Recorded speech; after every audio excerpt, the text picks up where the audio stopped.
see, when I see something that really gets me going, I gotta drop everything else to get down to it. And you see, this was important. April 22nd, 2023, we saw a lovely tweet. Of course, half of it is gone now, but it was of Björk'd's album, Homogenic. There was a song during that, and it was a little sequence of it. It went something like this. And someone decided to say, it's experimental music. No, it's just bad music. Skull emoji. But you see, then I went into the comments and I saw some more creatures. It's just noise, music and harmony and expression. She just expressed too much, I guess. Oh boy. You are 11 years old. If you think this album is weird, I just know you think ketchup is spicy. Hey! Burn! You know, tweets like this happen once a month. And the only thing I'm gonna say is, if you stick around the industry this long, you're doing something good. All this made me realize, though, I don't think I've listened to Homogenic front to back, which is bad, because I've listened to Debut, Post, the newest one, and I know of everything in the middle. I've listened to tracks of them, but never Homogenic front to back. I think my schedule's free. Let's get started. Dirty transition into another day, another wardrobe. The album's about just 43 minutes. It's very casual. You can fit it on a vinyl and everything, but I know we go into a whirlwind here. I have listened to the first couple tracks, but it's been a while. It's been a couple years. This first track is the one I know the most. It's called Hunter.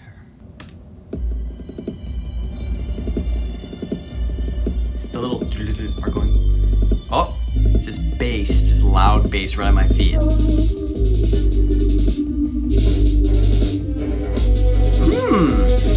I forgot about the violins. It's scary. We're in the winter time. How Scandinavian of me. What does it mean? This album does not sound like the year it came out in. What was it? 97. Crazy. The violins make it sound a little cinematic. Weird. A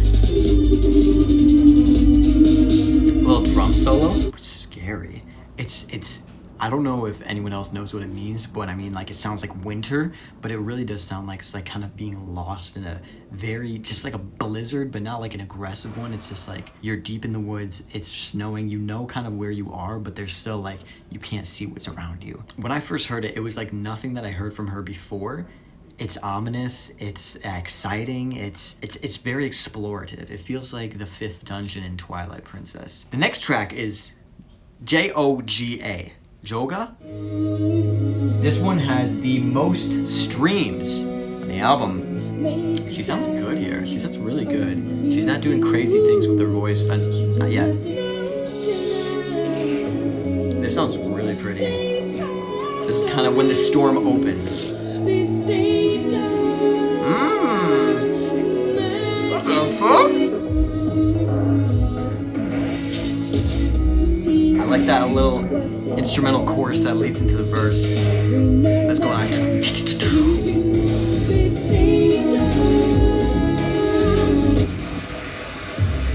It's like industrial at this point. We found a little factory in the snow. I'm not sure what this state of emergency is. I don't know if that's her being like, she just wants to be on top of things, really, and just like be there. The instrumental kind of makes it sound almost like it's some kind of relationship song, but I think more it's just being about being on top of your game, being ready for anything. That's what, at least what it feels like on the first take. We're not exactly sure, but man, that's, like I said in the beginning, the storm has now opened. She was hunting, now she's open, she's ready to go. She found a factory at one point.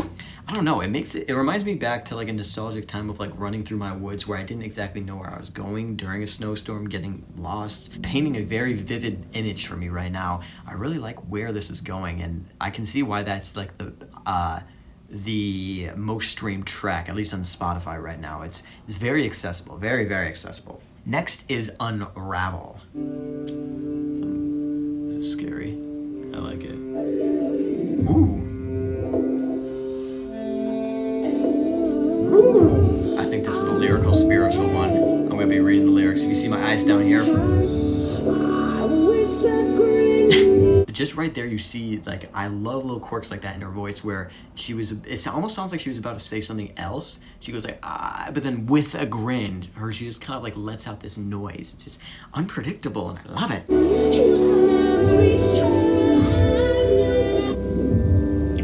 organ. Woo! Oh my god, this one is gorgeous. It's especially that part. That does not sound like it's from 1997. The organ makes it almost sound like it's like mourning the death of some kind of relationship. But that's not really what's happening here. It's just being like, she's kind of heartbroken about being alone and feeling like you have to jumpstart something once someone comes back, or like she's afraid that maybe it can't be jumpstart, and that's why it's mourning it, the death of a relationship. I don't know. Next track is track 4, Bachelorette. It says family tree version. Oh, nice little fade. It faded from one track to the other. What's going on here?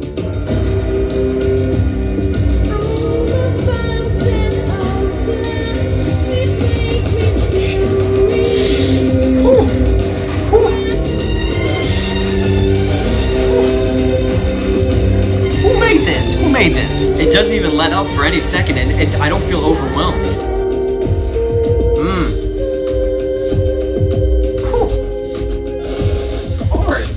Hard. She's still going. She does that a lot, especially on the first album. Like, still.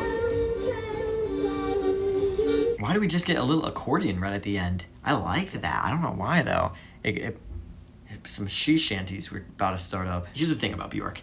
Every time that she's like screaming or something, in my opinion, not even screaming, but just like going hard with her voice, she's kind of trying to accentuate these feelings that she feels. And it really makes me feel like that she has, like whenever she witnesses or has feelings about anything, they like hit her so much more powerfully. At least that's what her voice like gives off. And that's what makes her really, really unique. You know, a lot of people, their voices don't exactly demand attention. Hers really, you need it. This album's flying by already. We're on the 5th track, all neon-like. Whoa, these like weird synths. Those synths sounded like birds, and I think they were mixed in with birds chirping, but this is reminding me a little of Fossera. Like kind of a mix of nature and like industrial. I'll be honest, I have no idea what she's saying here. My brain don't work like this, but I'm doing my best. Sounds like maybe like how this world is making someone feel, like the nature around her, or how people are getting their power through nature around them, maybe? It's the best I got right now. Oh, those synths are back in the 80s. Ooh. What is that? It kind of sounds like when you have an aux cord right now and you like tap the end. I like that, but I definitely did not get any word of it, of what she's saying. Now, she's weird because I feel like her way of English is so specific that she has such a unique way of looking at things that I think is super, super special, but it's so hard for so many people to understand, like me right now. I'm not saying that that's a bad thing because everything there still sounded good. Her voice still sounded good. She was saying some interesting things, but I could not give you any idea of what that means. If you have any idea, please. Next track is 5 years. Whoa. What is this, 8-bit? Glitchy as hell. Weird little 8-bit thing going on here. Okay, I think I know this track. I think I know what's going on here. We'll talk about it more in a bit. It's so weird how you can sound so confident on a song like this. I really like how bass is used on this. And maybe it's because I'm right next to the bass, but it just says, it hits at the right spots.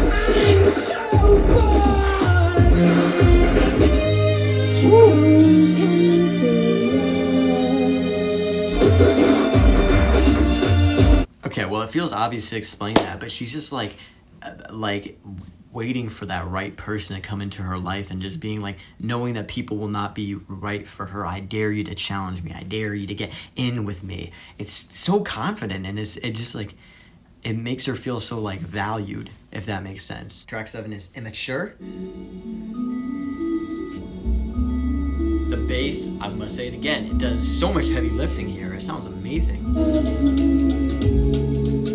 This one feels like a little bit of a breather. Like it's not bad, but it definitely is like nothing too crazy right now. Okay, I'm gonna take back what I said as I feel like it's like almost a breather. It's Definitely still keeps up that energy. It just definitely feels not as powerful as the previous tracks. There wasn't too much lyrics there. She's just like very introspective on this relationship. She thought that this person could like fill in the parts of her that she lacks. Alarm Call is track 8. Ooh,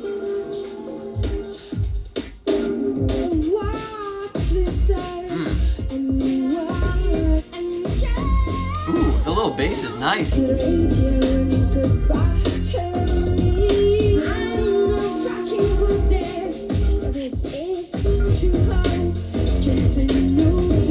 Now the beat is beaten.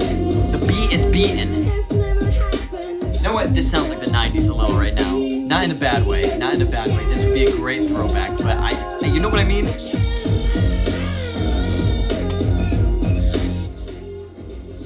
That one was fun. That one was fun. It was a weird little joyous little type track. I kind of forgot to listen about what she's talking about. Let me read a little. It seems like it's her just kind of being a little more optimistic about the earth, and she's still trying to acknowledge in the beginning there's bad in it, but she's not afraid. She's still going forward with everything. It's nice. It's a cute little track. I can see how she it doesn't feel like she's trying to be mainstream here, but she very much is making accessible tracks. These tracks are not anything too crazy. I know she has an album that's all made up the human voice. You know, stuff like that. She gets pretty wild. This one's not too bad at all. I like the track a lot. Track 9 is Pluto.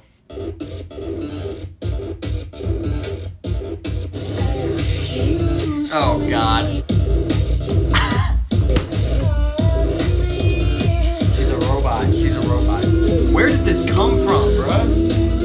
The fuck? Oh my God.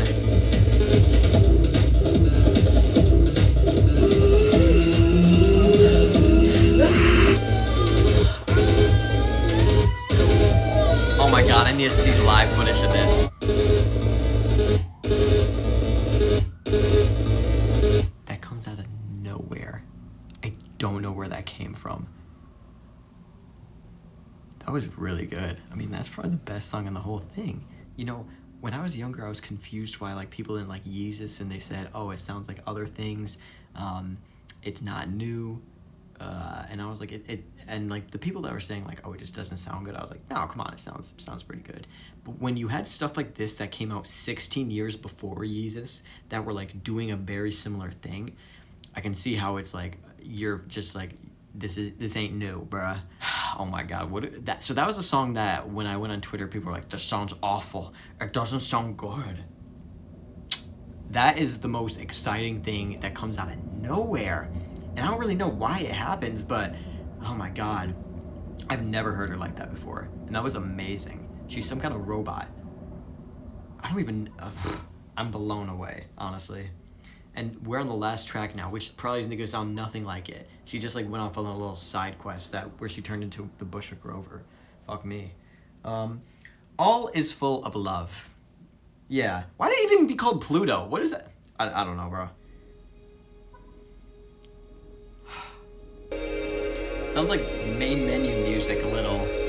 Just a little. It sounds like she's almost manifesting this or talking to herself here. She's saying, hey, everything's gonna be okay.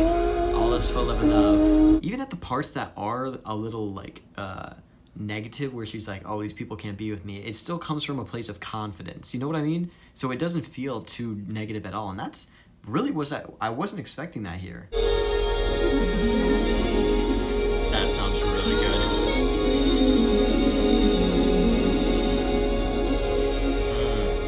I'm getting lost in it. Holy shit. Oh my God, there really wasn't a stinker on that whole album. Everything just moved so quick. It just was like efficient in what it did. Man, when this first came out, I'm sure people were like, best album. Best album. She was on a roll. Oh my God. I want to give it a 9 out of 10. The only thing that's keeping me a little unconfident with that is saying like some of the lyrics I still want to process and get through, but everything sounded amazing. There was really nothing too wrong going on anywhere. I think this might be my favorite Björk album right now. I would have to listen back to the post and self-titled or debut. What should I listen to next? Subscribe for more. Leave a like, leave a comment. Leave me your bank security information too. Bye-bye.